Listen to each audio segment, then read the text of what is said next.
We knew when we wrote the pilot and it was picked up that costumes would be very important for the show. We did not want to have it look like a Renaissance fair. We wanted it to look like an Alexander McQueen show.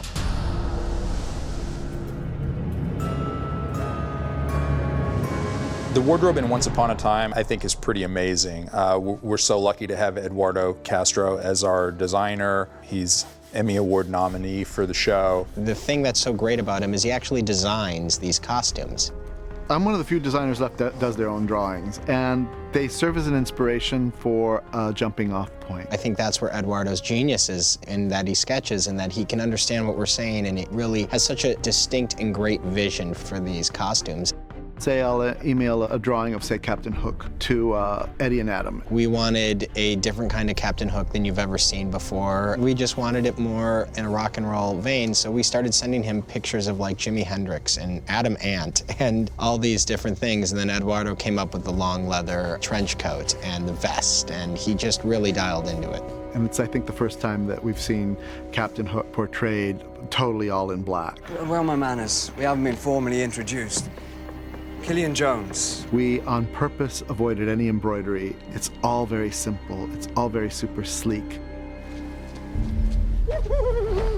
Rumpelstiltskin was one of the first costumes we made because it was one of the first castings that we made, which was played by Robert Carlyle.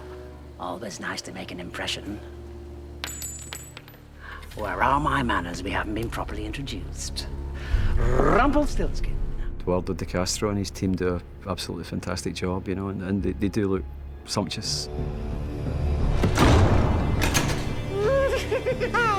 They look like, to me, what I would expect to see in a feature, you know, and a big feature at that. Bobby is such a great actor, and what's great is Bobby has such great movements when he is Rumpelstiltskin. That wardrobe that Eduardo picks for him allows him to move and do those hand gestures and the way he kind of moves about. How do I bring my son back to slay the dragon? Bring him back? Oh, no, that's out of the question. He's dead. Magic can do much, but know that.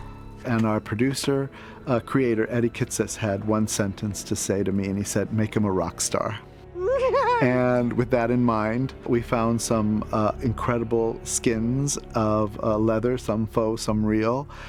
We draped it across an arm, and I said, "Oh my God, he's a living crocodile." I was wrong. Not a rat at all. More like a crocodile.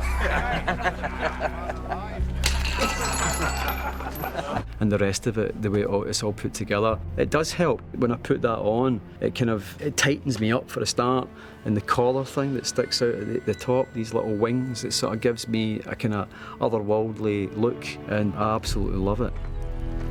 Something's missing. The interesting thing about Prince Charming's wardrobe is we had no idea where we were going. For the first pilot, my assistant brought in this panel of Swarovski beading, and we just placed it across the mannequin, and I said, "That's it, that's it." And we paired it with black leather pants, black boots, a sword belt, and it's really quite simple when you see it, but it's rather striking, and Josh actually was perfect in working with it.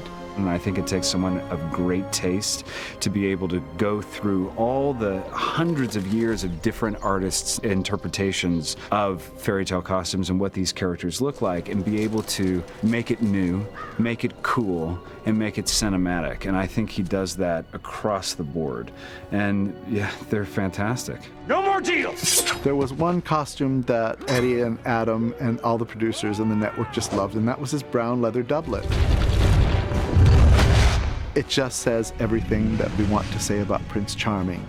It just seems to work. And to you, Snow White. Snow White's wedding dress was the very first dress that we designed for this series. I now pronounce you husband and wife. We found this yardage in Los Angeles, and I unrolled the feathers, and I said, "What do you think about this for the wedding dress?" And everybody said, it's perfect, just use it."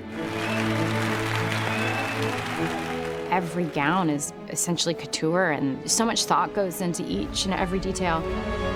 For Snow White, we've always developed each of her costumes with ivory in mind and textures in mind that are very simple and organic. We try very, very hard to keep a romanticism in there. It's the queen! Run! She's not a queen anymore. think the Evil Queen really is one of the most fun characters to work on, and certainly one of the most special. We have many different stages of her. There's the stages where she's the queen and before she's full evil, and then we have the stages when she is full evil, and then we have right before the curse, and it's keeping the timelines correct, but also kind of tracking the character emotionally with the wardrobe. And if we can do that right, then every time you're watching the show, you can, on almost a subconscious level, know where you are just by how the character is dressed. From the very first time I saw Lana, we just understood where we were going, and the very first time I had my network meeting, I just threw out the idea of leather pants, and they all jumped and said, yes, yes, let's do leather pants. It's so important to really have the actor in tune with what you're doing. He and I sit down and talk about these costumes from very early on. Where were we?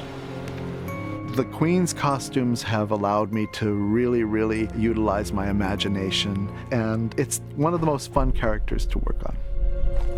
Every episode, every wardrobe fitting, I end up saying, this is now my favorite costume. This is my favorite costume. I think they're all fantastic.